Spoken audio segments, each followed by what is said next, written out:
welcome to the Education System Reboot channel. This video is going to be about a book review of the the Seven Habits of Highly Effective Teens by Sean Covey. And I am going to present a slideshow or Google Slides on this one to help me aid in kind of outlining this book. So first off, this was a fantastic book, especially for educators. And my main goal here is to just kind of talk through it and give you the outline of the book and kind of just give some insights and thoughts with the aid of a PowerPoint. So the first thing I want to start with is this little, I guess it's a poem, but anyway, I will read it. I am your constant companion. I am your greatest helper or your heaviest burden. I will push you onward or drag you down to failure. I am completely at your command. Half the things you do, you might as well turn over to me, and I will be able to do them quickly and correctly. I'm easily managed. You must merely be firm with me. Show me exactly how you want something done, and after a few lessons, I will do it automatically. I'm the servant of all great individuals, and alas, of all failures as well. Those who are great, I have made great. Those who are failures, I have made failures. I am not a machine, though I work with all the precision of a machine, plus the intelligence of a human. You may run me for a profit or run me for a ruin. It makes no difference to me. Take me, train me, be firm with me, and I will place the world at your feet. Be easy with me, and I will destroy you. Who am I? A habit. Now, he starts the book. This is the first thing he has in the book, and I've heard this quote before. I assume it's associated to him, or maybe it's somewhere out there, and I just didn't realize it. But that was the first page, and again, it caught my ear and my eye, and I just thought it was very important to open this with that. All right, so the layout of the book, I really like the layout. Basically, it's divided into 4 parts, which are then divided into chapters. He doesn't call them chapter 1, 2, or anything like that, but they're basically chapters. Each chapter has a review at the end called Baby Steps, which suggests applications for the ideas presented in this chapter. Anyway, so the 4 parts are the setup, the private victory, the public victory, and renewal. So I'm going to break each of these down. Here we go. So part 1, the setup, the key idea.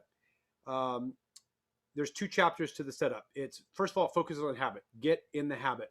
And this is basically an overview of the book and what you can expect out of it, and makes a case for the importance of your habits and how they are paramount in your quest for success. And again, if you've been watching my channel at all, you know that I've been preaching this type of stuff a lot. Then paradigms and principles is the next chapter. And basically, this just kind of outlines the idea that we all have different perspectives in life, and kind of asking, what is yours? Or said another way, what principles and values do you live by? Are they governed by outside influences or rooted in core values / principle? And I wrote this as a reminder myself. So he also illustrates that the way the book is laid out, so the 7 habits that he's going to talk about, they're all sequential, meaning they build on top of each other. So he recommends, again, that you focus or understand that developing the habits should almost be developed sequentially or in order. Although I'm sure, some of them you probably maybe already do, and there's others you need to, develop alongside it. But he did write them in this order for a specific reason. Okay. All right. So the next part is called the private victory. And the first chapter is not a habit yet. He's not talking about the habits yet, but the chapter is called Personal Bank Account. And it's very simple. He uses this analogy a lot, the idea of a bank account with deposits and withdrawals. But do you put deposits or withdrawals into your life? Do you set yourself up for success or failure? Man, I needed to proofread some of this. I apologize for some of you that it didn't show up because it should have been or failure. Do you pay the price and lay the foundation, or do you look for shortcuts? And again, I think he's just laying a case for the idea of holding yourself accountable, being the man in the mirror. Always be a first-rate. This is a quote. So sometimes I'm trying to find some quotes I like. Always be a first-rate version of yourself instead of a second-rate version of somebody else. Okay, don't compare yourself. Keep promises to yourself. If you say you're going to do something, follow through. Do random acts of kindness, magnify your talents. And he goes into depth on all these. Those are kind of like headlines in the chapter. All right, so then still part of part 2, the private victory, is habit number 1, be proactive. And basically, you are in charge of the trajectory of your life. Take the reins, improve your habits, and hold yourself accountable. Don't be a victim. This is kind of a theme in this one for sure. Control what you can control, your choices and your responses. And I love this quote personally. It was near the end of this chapter, but are you conducting your symphony or simply being played? I don't know. For a musician, that is just profound. The next chapter, still part of part 2, the private victory, is begin with the end in mind. And I love this one because, again, this is in line with a lot of what I've been talking about. Basically, do you have a vision for your life? Quote, control your destiny or someone else will. He suggests developing a mission statement. We all blossom and bloom at different times. Don't compare. This is one of the things that it's kind of a theme. Comparison is the thief of joy. That's a quote of mine, or that I've heard a lot. This is important.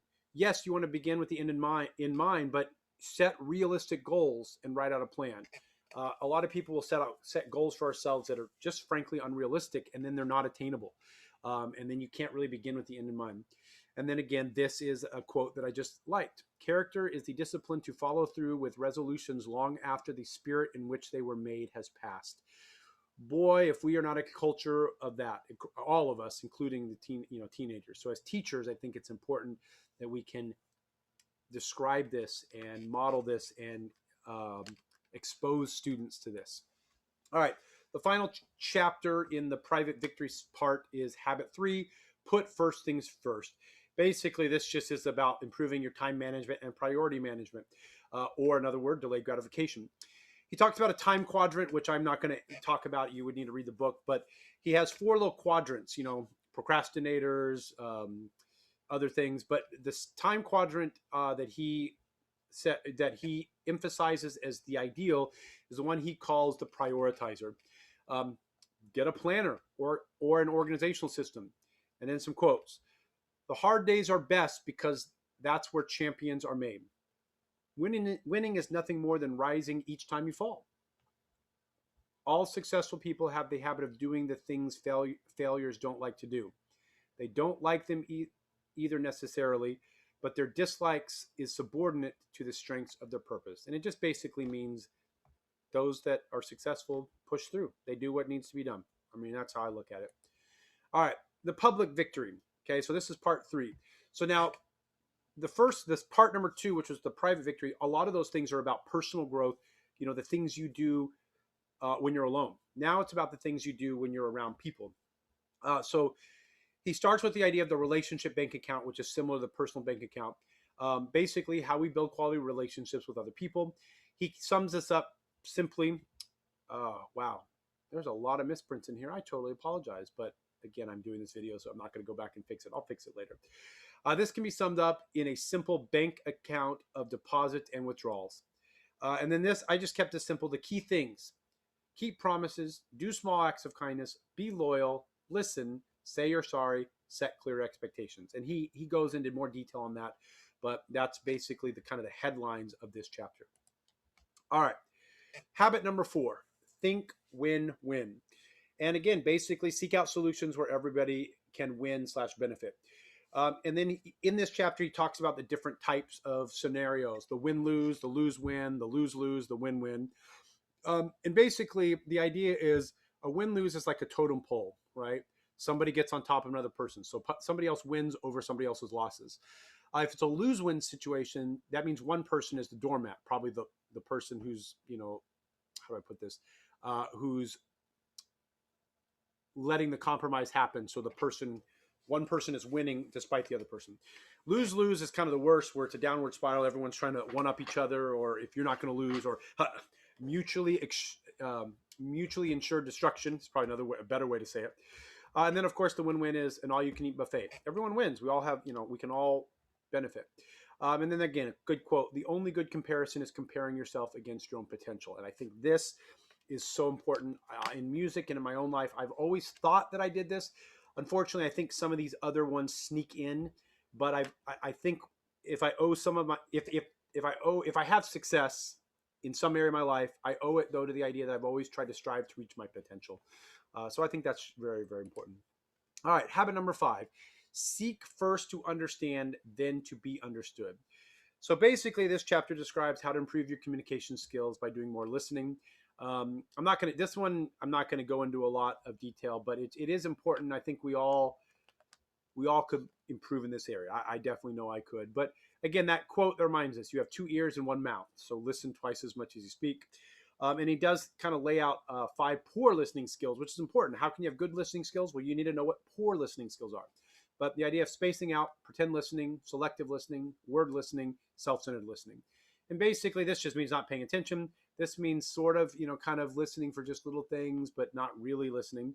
This is actually listening for specific things that either you're going to rebuttal or things that might be like that catch your ear. Word listening is kind of like the idea you heard a word, and instead of actually listening to content, that word just made you think of something. So you might respond with the idea of you heard a word, and that made you think of something else, and that your response. So it was out of context. And then, of course, making it about you. And again, I think in romantic relationships, this is the hardest part because again, we tend to feel as if our perspective is most important, and this is difficult. This has been a very difficult thing, and I've got to work on it consistently.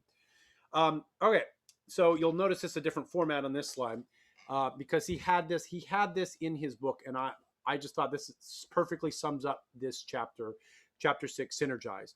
Basically, what he's saying is when you reach a point of a lot of these other things working, you can 1 + 1 or 2 people working together. It's not just twice the work; it's 3 times the work or 4 times. Like you get a multiplication, right, or a exponential return. But this is just perfect. The idea of synergy is celebrating differences. Synergy is not. Would be tolerating differences. Teamwork, working independently. Open-mindedness, thinking you're always right. Finding new and better ways, compromise. So this is important. Win-win is kind of a compromise. Whereas habit 6 is the idea. It's not even about compromise anymore. It's about finding new and better ways to do something. So again, I would just say that that's an important distinction. And again, the book lays this out in a much better format and much better examples. And I really do like the examples of this book as well. So that's another reason this is such a great book that we should all read. Because again, if we're teachers, especially in the secondary, post-secondary, the junior high, high school, it gives tangible examples and really good ideas for that level of student. And so as teachers, we should really probably read this. I just can't recommend it enough. And then part 4 is about renewal. Habit 7, sharpen the saw. And basically, it's about doing things that fill your own cup so that you can have balance in your life. And he lays this out in examples: care for your body, care for your mind, care for your heart, and care for your soul. And bottom line is he gives tangible examples of why this should be done, gives, and things about what we can do to improve in this area. And just self-proclamation. I've struggled with this. I've not always found the ways to renew myself, but again, as I'm personally growing, I'm learning how to do this better. Not perfectly, but better. And anyway, then he ends with a short chapter that he calls "Keep Hope Alive," and I wrote this, or I had this just to remind me to read this. So I'm going to read a very short quote that's talking about this idea of perseverance and kind of like keeping hope alive. So anyway, I said, if you ever find yourself sliding or falling short, don't get discouraged. Remember the flight of an airplane. When an airplane takes off, it has a flight plan. However, during the course of the flight, wind, rain, turbulence, air traffic, human error, and other factors keep knocking the plane off course. In fact, a plane is off course about 90% of the time. The key is that the pilots keep making small course corrections by reading their instruments and talking to the control tower. As a result, the plane reaches its destination. And that's kind of basically what he was saying is that throughout all this, we're constantly making little adjustments, but you have to have a flight plan, a plan in place. And then he ends with this. You can't make footprints in the sands of time by sitting on your butt. And who wants to leave butt prints in the sands of time? So again, get off your butt and make things happen. So anyway, with that being said, I highly, highly recommend 7 Habits of Highly Effective Teens by Sean Covey. Thank you very much for your time. And remember, as always, consistent effort over time equals success.